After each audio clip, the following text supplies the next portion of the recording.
Assalamualaikum warahmatullahi wabarakatuh. Kembali lagi bersama saya Indah Niken Saputri, Fakultas Keguruan dan Ilmu Pendidikan, Program Studi Pendidikan Bahasa dan Sastra Indonesia. Di video kali ini saya akan membahas materi sejarah sastra tentang periode 1945 sampai 1953. Angkatan 45. H.B. Jasin, Situmorang, Rosihan Anwar, Alka Hadimadja, dan lain-lain gigih membela Angkatan 45 dan mengatakan bahwa pengarang yaitu muda-muda ini tidak bisa lagi digolongkan kepada Angkatan Pujangga Baru. Pada tahun 1952, H.B. Jasin mengumumkan esai yang berjudul Angkatan 45 yang merupakan pembelaan terhadap kelahiran dan hak hidup Angkatan 45. Esai ini kemudian diterbitkan dalam kumpulan karangan Jasin yang berjudul Kesusastraan Indonesia Modern dan Kritik dan Esai 1945. Beberapa tokoh. Yang pertama ada Chairil Anwar. Chairil Anwar dilahirkan di Medan pada tanggal 22 Juli 1922. Sekolahnya hanya sampai SMP dan itu pun tidak tamat. Kemudian ia pindah ke Jakarta, tetapi ia adalah orang yang banyak sekali membaca dan belajar. Selanjutnya itu ada Idrus. Idrus yang lahir pada tanggal 21 September 1921 biasanya dianggap orang sebagai salah satu pelopor Angkatan 45, tetapi ia sendiri selalu menolak penamaan tersebut. Dan selanjutnya ada Arsyad Kami Harja. Meskipun pada zaman revolusi ia sudah menerbitkan dan memimpin majalah di Garut yang bernama Gelombang Zaman, nama Arsyad tidak pernah disebut-sebut dalam dunia sastra sampai ia muncul dengan romannya yang berjudul Ateis. Selanjutnya ada Pramoedya Anantatur. Pramoedya Anantatur adalah pengarang yang sudah mulai mengarang sejak zaman Jepang dan pada masa awal revolusi, tetapi baru masuk perhatian dunia sastra pada tahun 1949 ketika cerpennya yang berjudul Blora yang dituliskan dalam penjara diumumkan. Dan selanjutnya ada Utui Tatang Sontani. Utui Tatang Sontani terkenal sebagai pengarang drama. Dalam drama-dramanya tersebut, Utui sangat mengedepankan individu dan menindakkan norma-norma. Selanjutnya ada Alka Hadimadja. Pada masa Jepang, ia turun ke Jakarta dan bekerja sebagai penerjemah Sunda di kantor pusat kebudayaan. Sajak-sajaknya yang dimuat dalam majalah Pujangga Baru. Selanjutnya ada Trisno Soemardjo. Selain sebagai pengarang, beliau dikenal pula sebagai pelukis. Minatnya terhadap kesenian sudah diperlihatkannya pada masa awal revolusi. Di samping itu, ia dengan tekun terus menerjemahkan drama-drama Pujangga Baru. Selanjutnya ada pengarang wanita. Para pengarang wanita tidaklah banyak jumlahnya. Sekitar tahun 50-an, kita hanya mengenal para pengarang wanita seperti yang pertama Ida Nasution, yang kedua Walujati Supangkat, yang ketiga S. Rukiah, keempat S. Nuriani, dan yang kelima Suwarsi Jojo Pustipo.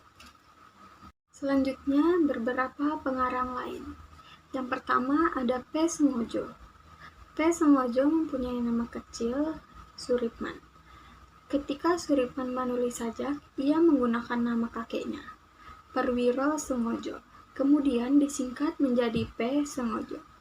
Pria kelahiran 25 November 1926 di Desa Gatak, Kecamatan Tengarang, Kabupaten Semarang ini dikenal sebagai penulis cerpen.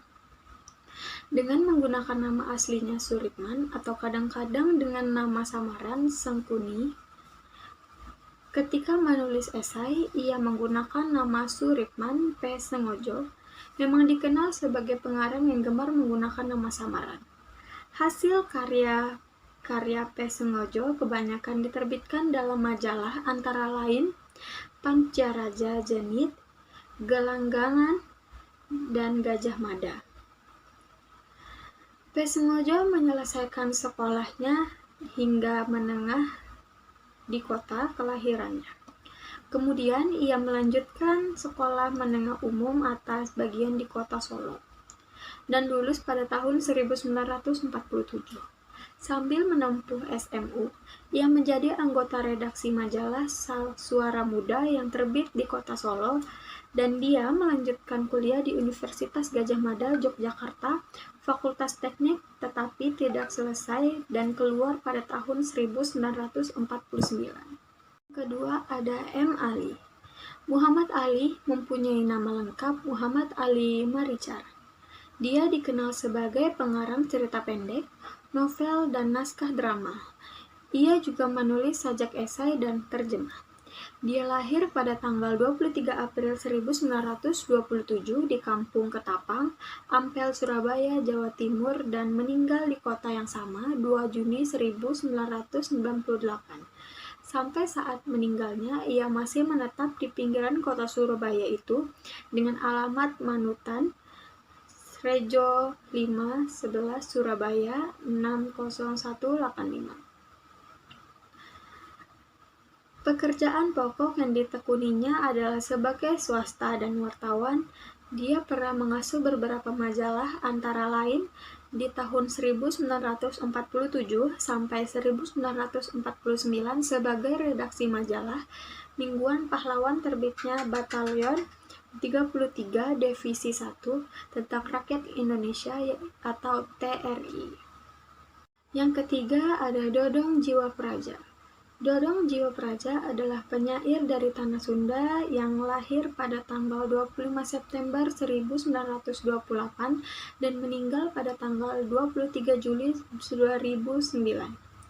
Dodong yang menganut agama Islam menempuh pendidikan mulai dari SD pada tahun 1916 dan SMA pada tahun 1951 di Bandung. Tahun 1951 sampai 1952, Dodong mengikuti pendidikan di Fakultas Sastra Universitas Indonesia, tetapi tidak tamat. Kemudian ia melanjutkan pendidikan ke Akademi Hukum Militer sampai lulus tahun 1960. Dan perguruan tinggi hukum militer sampai mendapatkan gelar sarjana hukum 1963. Dan yang terakhir ada Harjadi S. Hartowardojo. Harjadi S. Hartowardojo, sastrawan Indonesia terkenal karena novelnya yang berjudul Orang Buangan. Nama lengkapnya Harjadi Sulaiman Hartowardojo. Dia lahir pada tanggal 18 Maret 1930 di Desa Ngakruk, Kidul Prambanan, Kalten, Jawa Tengah dengan nama Harjadi Sulaiman. Ayahnya bernama Hartowardojo, lengkapnya Hartowardojo beragama Islam dan bekerja sebagai menteri di Keraton Surakarta. Harjadi S. Hartowardojo tercatat sebagai sastrawan pada tahun 1950-an dengan kumpulan sajaknya yang terkenal waktu itu yaitu Loka Bajang 1953 yang diterbitkan oleh Balai Pustaka Jakarta. Sajak yang dikumpulkan dalam Loka Bajang itu sebelumnya dipublikasikan dalam majalah sastra di Boja selama 3 tahun lebih, 1950 sampai 1953. Kesimpulan dari materi yang saya bahas kali ini yaitu sejarah sastra pada periode 1945 sampai 1953 merupakan perkembangan awal sastra lama menjadi sastra baru. Selain menjadi awal perkembangan sebuah sastra, pada periode 1945 sampai 1953, sastra Indonesia mulai memunculkan beberapa tokoh sastrawan yang memiliki karya yang sangat begitu memukau dan menggemparkan para sastrawan pada saat itu.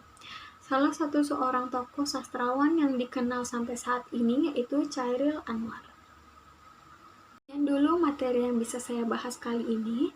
Jangan lupa like dan subscribe. Terima kasih.